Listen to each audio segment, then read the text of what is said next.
Hello मित्रों, आज बाबू हम लोग एक बहुत सेंसेटिव पॉइंट पे बात करेंगे। ये हमारे गुरुदेव जी गुरु अनिरुद्धाचार्य, हम पूरी अच्छी तरह से नाम ना जानते हैं, इन्होंने कहे हैं कि गाय को गेहूं खिलाइए और जो गेहूं जो गोबर देगी उसमें से गेहूं को निकाल कर अगर रोटी बनाकर खाया जाए तो बेटा उत्पन्न होगा। क्या होगा?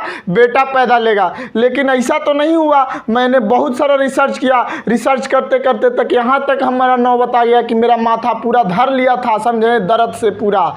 तब जाके हम अपना बाल को ख़त्म यहाँ से किए। आप देखिए उनको सोचा, समझें, गुरु अनिरुद्धाचार्य का देन था, समझें। अब हमको समझ में नहीं आया कि गाय को जो गेहूं खिलाएंगे और उसको खिलाने के बाद गाय जो गोबर देगी तब उसमें से जो गेहूं बचेगा उसको छान के उसका रोटी बना के अगर खिलाएंगे किसी महिला को तो वो का तो पुत्र को पैदा करे, मतलब पुत्र जन्म देगी।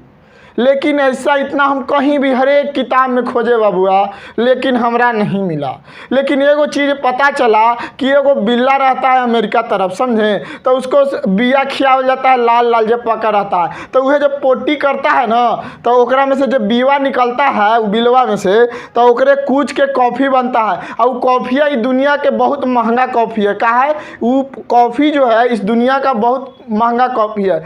लेकिन हम इतना दिन पढ़ाई लिखाई किए तो ओकरा से हमरा यही पता चलता है कि वो जो है जैसे वो जो है कि गाय को मतलब गेहूं खिलाने के बाद उस गेहूं का आटा पिसवा के रोटी बना के खिलाने से कोई भी महिला आपको पुत्र को पैदा नहीं करेगी। जब भी पुत्र या पुत्री जब पैदा होगा तो उसके लिए नर का जो क्रोमोसोम होता है वो जिम्मेवार होता है। हम लोग के शरीर में 46 क्रोमोसोम पाए जाते हैं। कितना उसका संख्या होता है? 46। लेकिन अगर जोड़ी में बोला जाए तो 23 जोड़ी पाया जाता है। कितना? एक युग्मक होता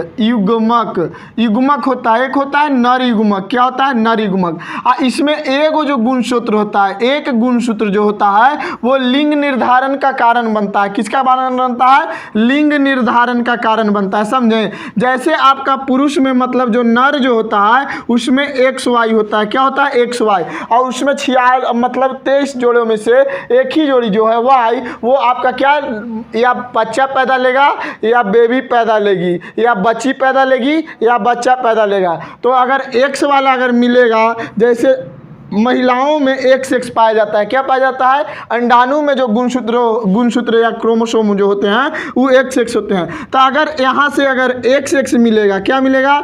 XX मिलेगा तो यहाँ पे नारी पैदा लेगी। क्या पैदा लेगी? नारी पैदा लेगी। लेकिन यहाँ से अगर XY मिलेगा तो पुरुष पैदा लेगा। क्या पैदा लेगा बाबू? पुरुष पैदा लेगा, समझे। लेकिन गाय के गोबर में से गेहूं निकाल के आटा पिसवा के खाने से पुत्र पैदा नहीं लेगा, समझे। हमारा पूरा माथा के बाल उड़ गया खोजित कि कहाँ गाय के गोबर से मिलेगा कि पुत्र पैदा लेगा, समझे। लेकिन यहाँ पे कभी कभी आप जानते हैं कि हिजड़ा भी पैदा लेता है तो उसमें X और Y वाला भी कुछ गुणसूत्र जो होता है वो मिल जाता है, जिसके वजह से क्या होता है कि लड़का लड़की वाला लक्षण उसमें आ जाता है। और उनका जो जननांग होता है, मतलब जो जननांग होता है उसमें भी चेंजिंग आ जाता है। उनका शारीरिक बनावट भी और हार्मोन्स चेंजिंग भी बॉडी में कई सारा वैसा हो जाता है। तो इसको हम लोग क्या हिजड़ा कैटेगरी में रखते हैं, मतलब जिसको हम लोग क्या बोलते हैं?